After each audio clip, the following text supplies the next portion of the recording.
송기영 선생님 소개드리겠습니다. 서울대 역사교육학과 졸업하시고 UT에서 예술 분야 석사 마치셨습니다. AP US 히스토리, 월드 히스토리 어려운 과목이죠. 어떻게 준비해 주실지 한번 들어보도록 하겠습니다.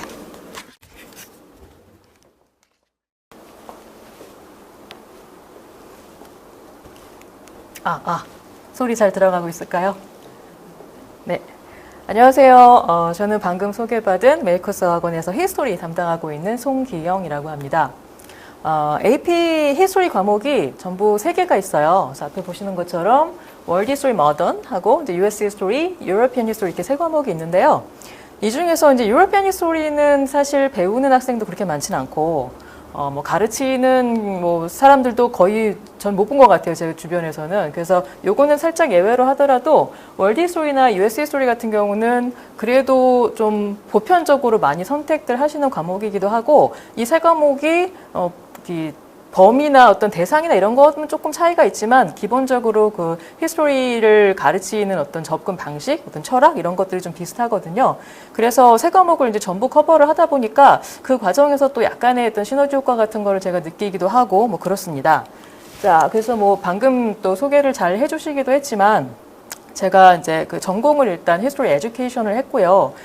그 어떤 4년 동안 이제 착실하게 훈련을 받은 것을 지금으로부터 한 거의 20년 됐어요. 한 2006년 정도부터 이제 학생들과 현장에서 만나면서 이제 좀 이렇게 풀어나가면서 살고 있는데, 지금도 기억이 나요. 근데 2006년에 제가 8월 15일 광복절에 비행기 타고 들어와가지고 8월 16일에 아침에 나가서 그때부터 이제 수업을 했었어요.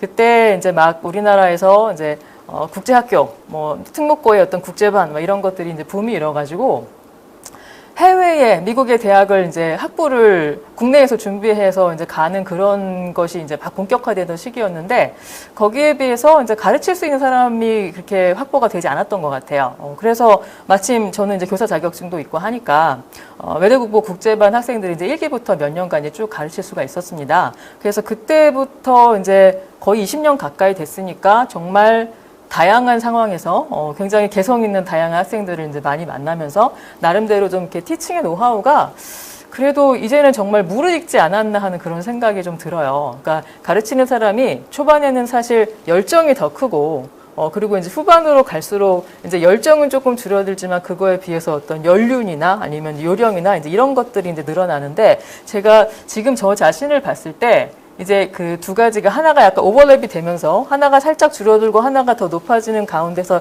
약간 지금 내 인생의 클라이맥스에 있지 않나 이런 생각을 조금 해보게 되는데요. 그래서 지금 굉장히 좀 의욕이 충만합니다. 지금까지 쌓인 노하우와 아직 살아있는 이 열정을 가지고 정말 많은 학생들을 만나서 어떤 진짜 가볍게는 히스토리 티칭이지만 좀 크게는 또 한 인간의 어떤 성장을 이룰 수 있는 그런 상황들을 좀 내가 많이 만들고 싶다 하는 그런 생각을 요즘에 정말 많이 하는데요. 그래서 메이커스 학원에서 대표 강사 타이틀을 주셔가지고 더욱더 성실껏 만나게 되는 학생들을 소중한 인연으로 지도하려고 이제 노력하고 있습니다.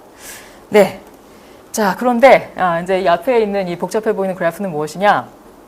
히스토리를 많은 학생들이 선택을 안 할 수 없어서 하긴 하면서도 굉장히 두려움을 좀 가지고 있어요. 많이 어렵다, 힘들다, 점수 안 나온다, 이런 오명들이 많죠. 그래서 정말 그런가, 그렇다면 얼마나 그런가, 이거를 제가 말로 떠드는 것보다는 그래도 한번 보면은 확 느껴지실 것 같아서 이 그래프를 가져왔는데요. 자, 요게 이제 올해 5월에 이제 시험 본 결과를 가지고 분석한 자료예요.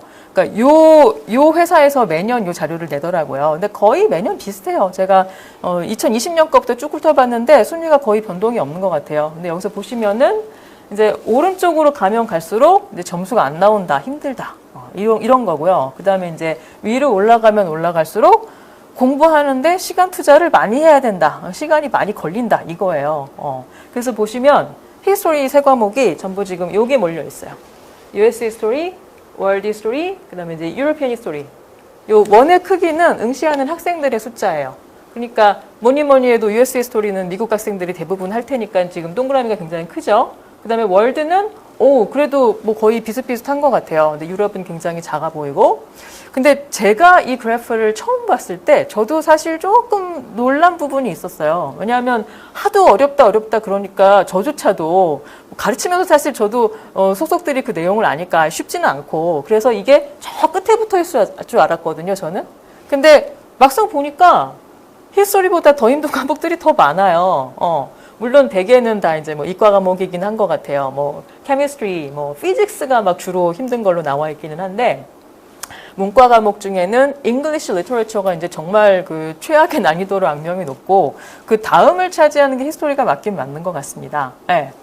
자, 그런데 왜 그럼 뭐가 그렇게 힘든 거냐? 왜 그렇게 힘든 거냐? 지금 뭐 자녀들이 공부하는 거 옆에서 지켜보시면서 충분히 알고 계시는 분들도 계시겠지만 많이 계시겠지만 이거는 AP 히스토리가 가지고 있는 어떤 좀 그 커리큘럼의 독특한 점 내지는 어떤 그 히스토리 에듀케이션을 어떻게 해야 한다는 그런 좀 이렇게 철학적인 접근 이게 저나 아니면 이 방송을 지금 보고 계실 그 학부모님들 같은 경우에 이제 한국에서 역사를 공부를 했던 거를 생각하시면 이게 완전히 달라서 거기에서 비롯되는 부분이 좀 큰 것 같아요.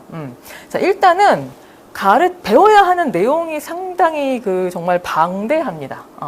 그 내용이 많으니까 이걸 또 외우려면 다 기억을 하고 있으려면 거기에 또 들어가는 시간과 그 힘듦이 또 만만치가 않고 근데 거기까지는 우리도 이해하거든요. 이 나이 있는 사람들도. 근데 이제 지금 그 AP 커리큘럼을 그 공부하는 친구들이 가지는 어려움은 제가 볼 때는 이렇게 이해를 하시면 좋을 것 같아요. 뭐냐? 이 커리큘럼이 knowledge가 한 절반이라면 그것을 넘어서는 어떤 역량을 요구를 해요. 그것을 넘어서는 역량이란 제가 여기서 뭐 historical thinking skill이다 뭐 이렇게 뭐 특별한 말이 있는 것처럼 소개를 했지만 사실 이게 사고력이에요, 사고력. 근데 이제 이 사고력이 뭐 그냥 수학적인 사고력도 있고 뭐 언어적인 사고력도 있고 여러 가지가 있을 텐데 그 중에서 이 과목에서는 historical thinking skill을 이제 요구를 하는 거죠. 그게 뭐냐? 인간이 살아온 그 과정들이 쌓인 게 역사잖아요. 그래서 지금 그 과정들의 결과로 우리가 지금 살아가고 있는데 우리가 살아가는 어떤 방식 또는 우리가 생각을 하는 방식 이런 것들이 다 하늘에서 뚝 떨어진 게 아니라 과거에서부터 하나씩 쌓여서 지금 이렇게 만들어져 온 것이기 때문에 그것을 뭔가 이해할 수 있는 그런 사고력을 원하는 거죠. 자, 그럼 여기서 절반에 해당하는 그 knowledge를 익히고 배우고 하는 과정에서 이 사고력이 자연스럽게 형성이 되는 건데 일단 이 절반의 knowledge를 익히기 위해서는 이제 무엇이 중요하냐? 이거는 제가 볼 때는 이게 이제 이 부분이 어떻게 보면 이런 학원이나 어떤 저 같은 사람들이 학생들에게 도움을 줄 수 있는 가장 크리티컬한 부분이 아닐까 싶기도 해요. 왜냐하면 요즘 학생들 그 AP 텍스트북 쓰는 거, 히스토리 텍스트북 혹시 보신 적이 있으실지 모르겠어요. 근데 요즘에는 또 그 책을 들고 다니기보다는 주로 PDF 자료를 봐서 좀 감이 안 오실 수도 있는데 일단 정식 AP 텍스트북이 안에서 수험서가 아니고 굉장히 두껍고요. 깨알 같은 글씨로 사진도 많지도 않아요. 정말 빽빽하게 내용이 담겨 있거든요. 근데 이제 그거를 1년 동안 어떻게든지 가르쳐야 되니까 학교에서는 주어진 시간은 부족하고 그래서 보통 어떤 식으로 진행을 하느냐 하면 이번 주에 European Middle Ages 나갈 거다. 그러니까 뭐 챕터 몇 다 읽어가지고 와라. 그래서 학생들이 이걸 읽어가지고 왔다는 것을 전제로 하고 수업 시간에는 선생님이 간략하게 뭐 렉처링을 해주시는 분도 있고 안 해주시는 분은 그냥 바로 디베이트로 나가기도 하고 막 그래요. 그러니까 이제 학생들 입장에서는 커리큘럼은 보기에는 완벽해 보이지만 그걸 현실적으로 따라가기가 쉽지가 않은 거죠. 그걸 읽어낸다는 것 자체가 읽고 그 내용을 이해하고 기억하고 뭐 이런 거는 뭐 차치하고서라도 일단 읽는데 들어가는 시간 자체가 어마어마하거든요. 그래서 이제 그런 어떤 그 시간 낭비를 좀 줄여줄 수 있고 효율적으로 공부를 해줄 수 있게 하는 것이 이제 저 같은 사람의 렉처링이 아닐까 생각이 되고요. 근데 이제 사실 렉처링에서 끝나면 그것도 또 안 돼요. 왜냐? 세상에 좋은 강의 얼마나 많아요. 우리 유튜브에만 들어가 봐도 진짜 이 강남의 1타 강사들은 물론이고 전 세계 석학들이 올린 좋은 강의들 굉장히 많은데 저도 사실 그런 거 되게 좋아하거든요. 어저께 밤에도 막 그 알쓸신자 막 이런 거 막 새로 올라온 거 막 보고 왔는데 근데 볼 때는 너무너무 막 흥미롭고 이런 게 다 있었어? 싶고 머릿속에 쏙쏙 박히는 것 같지만 문제는 그렇게 감상을 즐겁게 하고 나면 이게 다 사라진다는 거죠. 근데 이 사라지는 지식들을 붙잡아 놓게 하는 거, 그거까지는 제가 좀 그래도 해줄 수 있는 부분인 것 같아요. 그래서 어떤 식으로 그걸 진행을 하느냐 하면, 자, 이게 이제 제가 최근에 진행하고 있는 수업에서 이제 매번 수업 끝나고 이제 내주는 숙제를 해온 거를 하나 샘플로 보여드리는 거예요. 이게 그날 이제 배운 내용과 관련해서 히스토리는 그 지식의 8할은 80% 정도는 historical terminologies다. 이 terminologies를 이해를 하고 이거를 내가 그 뜻을 바르게 설명할 수 있으면 여러분들은 그거를 이제 된 거다. 공부가 된 거다. 그래서 내가 선생님이 이 자리에서 수업 시간에 설명하는 걸 들었다고 해서 내가 이거를 배웠다, 알았다 라고 생각하면 큰 착각이니까 집에 가서 그 내용을 네가 다시 한번 스스로 데피니션을 적어봐라. 이런 숙제를 내줍니다. 그리고 그 데피니션을 적을 때도 그냥 막 부서 없이 대중 없이 막 적으면 안 돼. 선생님이 원하는 포맷이 있어. 이러이러한 포맷을 맞춰줘. 라고 이제 계속 강조를 합니다. 그 이야기를 하는 이유는요. 일단 학생들이 내용을 글쎄요. 그러니까 이 historical terminologies를 어디서 대충 들어가지고 이렇게 주워들어서 아는 지식들인 단편지식 지식들이 꽤 많아요. 근데 중요한 거는 거기에서 핵심이 무엇인가를 파악해내는 능력. 그리고 그 가장 핵심적인 게 무엇인가를 찾아내면 그 다음에 그럼 들어가야 될 거는 뭘까 하는 그런 아주 작은 얕은 단계에서 논리적인 사고력을 키워줄 수 있는 그런 훈련, 이런 것들을 이제 제가 의도하고 있거든요. 그래서 지금 앞에 보시면 이게 이제 학생들이 개별 구글 다큐멘트로 매번 숙제를 제출을 하는데, 그거를 보면서 이제 제가 옆에다 이제 코멘트를 남겨놓은 거예요. 그래서 아마 이날은 내용을 보니까 힌두이즘, 인도 문화, 이런 것들을 공부를 했던 것 같아요. 그래서 그와 관련해서 이 친구가 이제 열심히 써서 냈는데 좀 잔소리가 좀 많이 들어간 케이스죠, 이 케이스는. 그래서 이런 식으로 꾸준히 숙제를 제출을 하고 수업을 따라오는 친구들은 그래도 많이 이렇게 성장을 하는 것을 제가 좀 경험을 하거든요. 근데 이제, 이 친구는 지금 10월 2일에 제출한 요 숙제를 마지막으로 지금 그 뒤에 계속 숙제를 안 내고 있어가지고, 걔가 계속 푸시 중이긴 한데, 한번 결과를 봐야 될 것 같습니다. 자, 그래서 이런 식으로 학생들에게 지식을 막 주입을 하고, 막 억지로 이제 암기를 시키고, 이제 요런 게 1단계라고 보시면 돼요. 그래서 이제 1단계 다음에는 뭐가 진행이 되느냐? 그 다음에는, 제가 아까 보여드린 요 표에서 정말 중요한 절반의 50%를 차지하는 이 historical thinking skill, 이거는 결국 무엇으로 표현이 되는 것이냐, 무엇으로 테스팅이 되는 것이냐 하면 이거는 reading과 writing인 거예요. historical document를 얼마나 비판적으로 깊이 있게 분석할 수 있는가. 그 다음에 이제 그런 식으로 분석한 것을 포함해서 내가 기존에 배워서 알고 있는 요 지식들을 합해서 얼마나 논리적으로 나의 생각을 잘 근거를 갖춰서 풀어낼 수 있는가. 그러니까 결국은 에세이 라이팅이죠. 그 에세이 라이팅을 통해서 이 친구의 사고력을 평가를 할 수가 있고, 사실 에세이 라이팅이 되어야 AP 시험에서도 고득점이 이제 가능한 건데, 그런데 이제 그게 이제 2단계부터 시작이 되는 거예요. 2단계에서는 일단은 짧은 에세이를 쓰게 합니다. 실제로 이 짧은 에세이가 요즘에 이제 AP 유형에서 직접 출제가 되고 있기도 하고요. 제가 이제 수업 시간을 시키는 거는 예를 들면 이런 거예요. 이제 방금 전에 공부했던 게 이제 힌두교와 이제 인도의 종교 문화 이런 거였었잖아요. 그래서 힌두이즘이 인디언 컬처 또는 소사이어티에 미친 영향을 짧게 한번 써봐라. 그러면 3 or 4 sentences, 1 paragraph 이 정도의 양으로 대신 그 안에다가 네가 오늘 배운 텀 몇 개 이상을 집어넣어봐라. 이런 식으로 이제 진행을 합니다. 요거 이제 수시로 해요. 수시로 하고 가끔은 컬리지 보드의 기출 문제를 활용을 할 때도 있고. 그래서 이제 이런 식으로 어느 정도 라이딩이 좀 이렇게 수준이 좀 단련이 돼서 어느 정도 수준이 됐다 싶으면 이제 그 다음에 정말 최종 목표라고 할 수 있는 이제 long essay. long essay는 종류가 2개 나오거든요. 하나는 document based essay라고 해서 historical document를 주고 여러 개를 주고 그거를 이제 분석해서 문제에 대해서 이제 답하는 그런 에세이가 하나 있고요. 또 하나는 long essay인데 요거는 말 그대로 진짜 long essay예요. 그냥 프롬프트 하나 딱 던져주고 거기에 관해서 내가 그냥 3페이지, 4페이지 그냥 줄줄줄 써내야 되는 그런 에세이예요. 그래서 요 2가지가 이제 long essay인데 요게 이제 고득점을 좌우하는 이제 최종 우리의 어떤 암흑의 보스라고 할 수 있는 그런 존재입니다. 그래서 여기를 이제 가려면 이제 간 친구의 사례를 하나 보여드리면 좋을 것 같아요. 이게 그 악명 높은 다큐멘트 베이스드 에세이를 아주 잘 쓴 친구의 샘플이에요.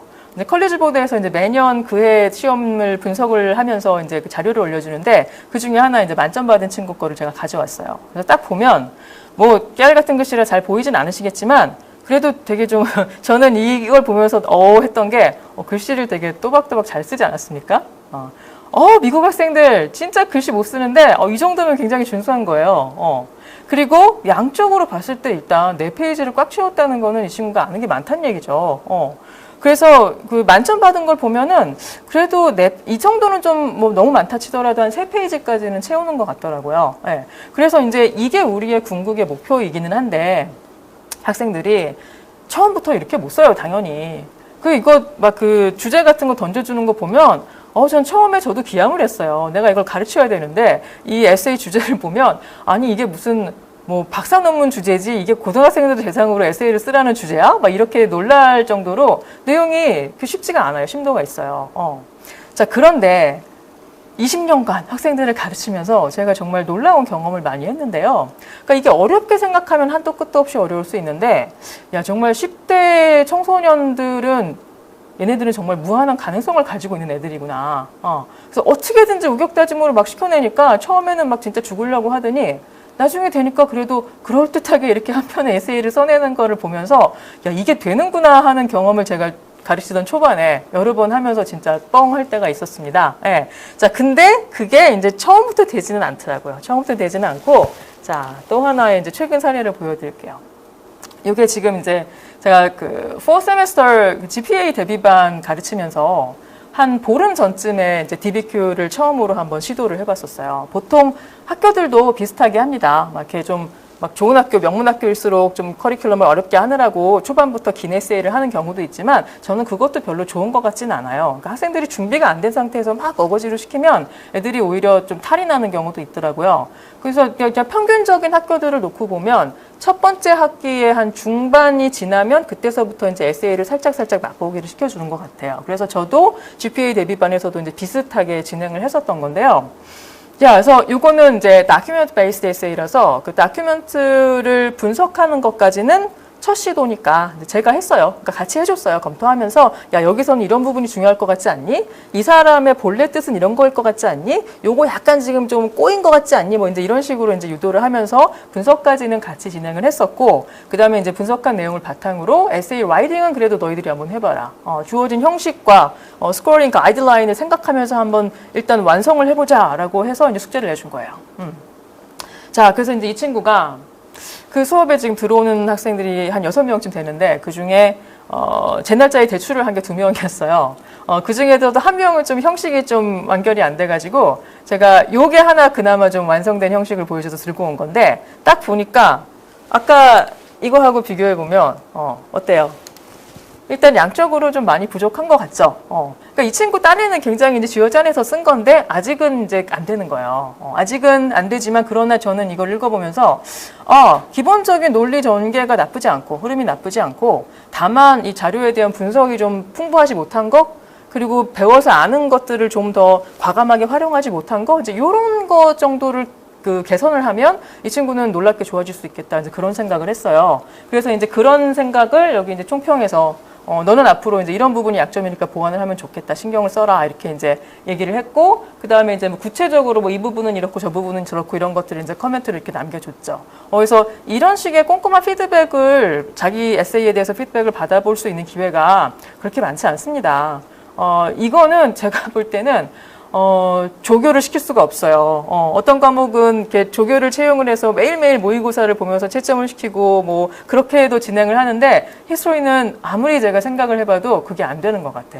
왜냐? 이 정도를 읽고 판단하고 학생들에게 도움되는 조언을 해줄 수 있을 만한 사람들이 왜 제 밑에서 조교를 하겠습니까? 저처럼 강의를 하지. 예. 그래서 학교 선생님이나 아니면 학원 강의하는 저 같은 사람들이나 이렇게 에세이를 꼼꼼하게 봐줄 수 있는 기회가 뭐 정규 수업에서는 그렇게 흔하지는 않은데 그래도 어떻게 해서든지 제가 그 한 텀 안에서 한두 번은 꼭 진행하려고 이제 노력을 하는 부분이기도 합니다. 네, 그래서 자, 지금 보시면 이제 겨울 특강을 앞두고 있죠. 근데 겨울 특강이 지금 두 가지로 나눠집니다. 첫 번째는요, 뭐 국제학교나 아니면 유학생들의 경우에 보통 이제 4세메스터부터 AP 클래스를 수강을 하고 있겠죠. 그래서 이미 학교에서 적어도 앞절반은 다 배웠을 거란 말이에요. 겨울특강쯤 되면. 그래서 거기는 패스를 하고 그 이후에 이제 다음 세메스터에 배울 내용 중에 한 3분의 2 정도를 소화하려고 노력을 하는 것이 이제 첫 번째 한해쌤. 요 12월 3주반이에요. 왜 선생님 그 스프링 세메스터 내용 다 해버리지 왜 3분의 2만 합니까? 이거는 시간이 부족해서 그래요. 배울 내용이 많다 그랬잖아요. 그래서 제가 솔직히 다 하고 가면 좋지만 시간이 부족해서 할 수 있는 데까지로 이제 보통 유닛 5에서 한 7 정도를 잡아 놓은 거예요. 자, 그리고 여기 이제 좀 진한 파란색은 1월, 2월. 1월, 2월에는 이제 한국 겨울방학이잖아요. 기나긴 겨울방학. 이제 그 기간 동안은 이제 국내 학교들 있죠. 뭐 특목고, 뭐 이런 학교들.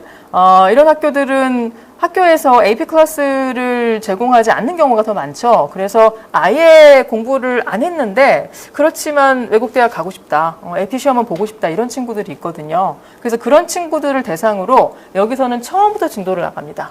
그리고 2달 동안 아주 빡세게, 아주 인텐시브하게 진도를 나가서 끝은 맞출 거예요. 유닛 7 정도로 끝을 낼 겁니다. 그러니까 이게 뭐 US 히스토리와 월드 히스토리가 약간씩 달라질 수는 있는데 그냥 대략적으로 그렇다고 보시면 돼요. 비슷하게 간다고 보시면 돼요.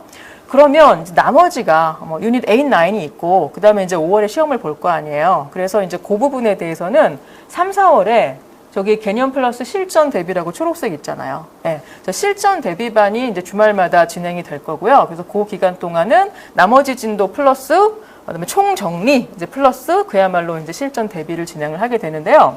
제가 요 표에서 강조하고 싶은 부분은 요 부분이에요. 잘 안 보이실 거예요. 수업 효과를 극대화하기 위해 개념 강의와 문제풀이 강의를 통합해 운영하고 있습니다. 이제 이 부분입니다. 이게 무슨 말이냐? 이게 이제 제가 매년 그 학원의 이 상담실 선생님들하고 옥신각신하는 문제이기도 한데요. 그러니까 어떤 과목들은 보면은 이제 개념 수업하고 문제풀이 수업이 이제 분리가 되어 있는 경우가 있더라고요. 그래서 보통 왠지 딱 그렇게 분리가 되어 있으면 준비가 완벽하게 될 것 같고 하니까 시간표도 그렇게 짜놓으면 뭔가 좀 괜찮아 보이잖아요. 그런데 현실적으로 히스토리는 분리를 해서 운영을 하려면 개념을 먼저 다 나가야 된단 말이에요. 그래서 개념을 한번 쫙 훑은 다음에 그게 바탕이 되어야 뭐 모의고사를 맨날 본다든가 문제풀이를 한다든가 이런 게 가능한데 불가능해요. 현실적으로. 시간이 너무 부족해요. 그래서 개념을 미리 다 마스터한다. 이게 일단 불가능하고 그 다음에 또 하나는 별로 효율적이지 않은 부분이 있어요. 그래서 저 같은 경우에는 그날 배운 내용에 대해서 바로 연관된 응용 문제들을 뭐 AP 기출 문제 바로 하기 힘들면 그냥 간단한 퀴즈 문제 이런 식으로 그냥 그날 수업 시간에 바로 소화를 해버려요. 그래서 잘 이해하고 있는지도 파악하고 그다음에 조금 이제 심화 응용 같은 것도 이제 진행을 합니다. 그래서 사실은 이 문제풀이라는 말을 좀 쓰지 말아주세요 하고 이제 매번 제가 간절히 말씀을 드리지만 맨날 져요. 맨날 져서 할 수 없다. 그래도 이렇게 쓰지 않으면 학부모님들이 오해하시기 때문에 이렇게 써야 된다. 막 이렇게 하면 제가 항상 설득을 그냥 당하고 넘어가고는 하는데 그래서 문제풀이를 안 한다는 얘기가 전혀 아니고요. 한다는 얘기예요. 한다는 얘기인데 그것만 별도로 하진 않는다는 말씀입니다. 물론 초반에는 애들이 배운 게 쌓인 게 별로 많지 않으니까 처음에는 일단 좀 렉처링의 비중이 높죠. 그런데 이제 뒤로 가면 갈수록 특히 저 3, 4월 실전 대비 반으로 가면 갈수록 어떻게 되겠어요? 문제풀이 비중이 훨씬 높아지겠죠. 그리고 막판에는 한 번 정도 그래도 모의고사도 보지 않겠습니까? 네, 그래서 그 정도를 생각해 주시면 될 것 같고요. 그러니까 그 문제풀이라는 게 좀 그러니까 효율적이지가 않다고 제가 말씀드리는 이유가 객관식 문제도 나오고 에세이 문제도 나오는데 히스토리에서 객관식 문제는 이게 그냥 배운 걸 암기를 해가지고 기억해서 맞출 수 있는 문제가 아니고 요새는 전부 자료를 주고 그 자료를 분석한 내용을 바탕으로 쓸 수 있게 해요. 그러니까 학생들이 개념이 약한데 내가 이 부분을 모르는데 아는 게 없는데 내지는 어떤 분석력이 좀 떨어지는데 그냥 드립다 문제풀이만 반복을 한다고 해서 이게 뭔가 나아지질 않는 거예요. 그래서 저는 좀 문제풀이를 많이 좀 아끼는 편이기는 한데요. 아낀다는 얘기가 하나하나를 기출문제를 굉장히 소중하게 활용한다는 뜻으로 받아들여 주시면 좋을 것 같습니다. 네, 그래서 뭐 일정이나 뭐 다른 자세한 것들은 충분히 그 상담실에서 커버가 가능한 것 같기 때문에 제가 오늘 보시는 분들의 귀한 시간을 이제 더 이상은 빼지 않으려고 하고요. 이 정도로 이번 겨울 특강 및 저의 수업의 전반적인 상황에 대한 안내를 마무리 지으려고 합니다. 예, 감사합니다. 네, 선생님 말씀 잘 들었습니다. 역시 학부모님들 주신 질문 몇 가지 받아보도록 하겠습니다. 점수 받기 정말 너무 어렵다는데 얼마나 어떻게 준비하면 될지 물어주셨어요. 네, 사실은 제가 이런 질문을 너무나 늘 받기 때문에 이제 설명 앞부분에서 그 그래프를 보여드린 거기도 한데요. 그러니까 객관적으로 봤을 때는 뭐 아까 그 그래프를 다시 한번 보여드릴게요. 객관적으로 히스토리가 차지하고 있는 위치는 이제 요쯤이에요. 요쯤. 그런데 지금 우리는 이 설명회가 지금 그 11월 말에 진행이 되고 있으니까요. 제가 가끔 이제 이런 경우가 있는데 5월 시험을 치고 싶다면서 저한테 뭐 2월, 뭐 늦으면 뭐 3월 막 이때 연락을 주시는 분들이 있어요. 근데 얘기를 들어보면 뭐 당연히 이유가 있겠고 바빠서 뭐 힘들고 그런 부분이 있겠지만 준비가 안 된 상태인데 어쨌든 시험은 보고 싶다는 거예요. 그럼 제가 한 몇 년 전까지만 해도 마음이 약해가지고 이렇게 상담이 들어오면 힘들 것 같긴 한데 그래도 최선을 다해보자 뭐 이런 식으로 그냥 받아들였던 것 같은데 요즘에는 마음이 아프지만 그냥 안 하시는 게 좋겠습니다 하고 거절을 하는 편이에요. 왜냐하면 2, 3월에 급한 마음으로 시작을 해가지고 좋은 끝을 본 적이 별로 없었던 것 같아요. 그러니까 저도 저대로 힘들고 학생은 학생대로 불만스럽고 이런 상황이 돼버리느니 그리고 그 시험이라는 게 사실 공부하는데 투자하는 시간이 얼마나 많은데 그 결과가 안 나오면 이건 너무 좀 낭비잖아요. 그러느니 그냥 아예 깔끔하게 이거는 좀 안 되는 길이다라고 말씀을 드리는 편인데 그러니까 얼마나 힘드냐에 대한 그 객관적인 대답은 이 그래프가 해줄 수 있을 것 같고 제가 볼 때는 적어도 5월 시험을 보기 위해서는 12월 늦어도 국내 학생들 같은 경우에는 1월 요때는 시작을 한다고 봐야 된다. 그리고 시작만 하는 게 아니라 실제로 그때부터 4월까지는 시간 투자, 노력 이런 거 많이 할 각오가 되어 있어야 된다. 그리고 그 정도라면 생각보다 점수가 그래도 나오는 편이다라는 말씀을 드리고 싶습니다. 그러니까 올해 같은 경우에 특히 저도 뭐 이렇게 카톡으로 애들이 오전 받았어요. 막 인증샷 같은 거 올린 거를 막 가져올까 하다가 좀 그렇게 크게 의미 없어 보여서 그냥 뺐는데, 저랑 같이 공부한 친구들 중에 아까처럼 그 숙제 꼬박꼬박 잘 내고 나름대로 이렇게 역량이 쭉 커져 나간 친구들은 되게 다 좋은 결과가 나왔어요. 근데 특히 올해 같은 경우에는 4점을 맞은 비율, 그러니까 전에는 진짜 그러니까 제가 지금 명확한 데이터가 없어서 숫자는 헷갈리긴 하는데 5점을 맞는 비율은 전체 응시생들의 한 10% 내외가 나와요, 보통. 그리고 4점을 맞는 비율이 그게 조금 차이가 있었던 것 같은데 올해는 좀 비중이 높아질 것 같다는 생각이 들었었어요. 그래서 4점이면은 나쁘지 않거든요. 그래서 지금부터 시작해서 그래도 고득점이 불가능하지 않으니까 제가 볼 땐 너무 늦지만 않았다면 겁먹지 말고 도전해보자 그런 말씀을 드리고 싶습니다. 네, 두 번째 질문. 이공계 진학 예정인데 이 어려운 히스토리를 꼭 해야 할까요? 네.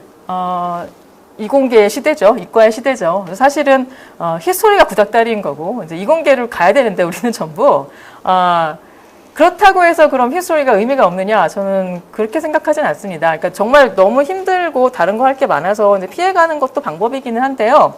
일반적으로 좀 좋은 학교들 있잖아요. 명문대들 보면은 그 히스토리 점수가 있으면 이걸 좀 많이 좀 좋게 봐주는 경우가 경향이 확실히 있긴 있는 것 같아요. 그러니까 이과 학생들의 경우에도 요즘에 무슨 이과 공부라는 게 혼자서 하는 게 아닙니다. 공부나 뭐 연구나 이런 게 절대 혼자서 하는 게 아니고 다 이제 조직적으로 협업을 해서 진행을 하는 거기 때문에 이게 어떤 그 기본적인 소통 능력, 커뮤니케이션 스킬 이런 거를 되게 중요하게 보는데 그 커뮤니케이션의 바탕이라는 게 결국 상대방에 대한 이해이고 우리가 살아가고 있는 이런 세상 또 다양한 문화 뭐 이런 거에 대한 이해가 바탕이 돼야 되잖아요. 그래서 히스토리가 뭐 나중에 전공을 해서 학자가 되는 건 저는 도시락 싸들고 말리고 싶지만 고등학교 수준에서 대학교 수준에서 교양 수준으로 공부를 하는 거는 정말 너무나 더 필요해지고 있는 시대가 아닌가 싶고 현실적으로도 입시에도 꽤 뭐랄까 가산점을 받을 수 있는 특히 이제 유학생들의 경우에는 이 친구가 적어도 미국에서 공부하는데 뭐 영어 문제는 없겠구나. 뭐 이 정도의 판단을 이슈 사정관들이 하게끔 해주는 그런 구석은 있는 것 같아요. 그래서 저는 뭐 피해가기가 쉽지도 않을 것이고 그렇다면 한 과목 정도는 뭐 피할 수 없다면 즐기는 것도 좋지 않겠나. 먼저 그런 말씀을 드리고 싶습니다. 감사합니다. 예, 감사합니다.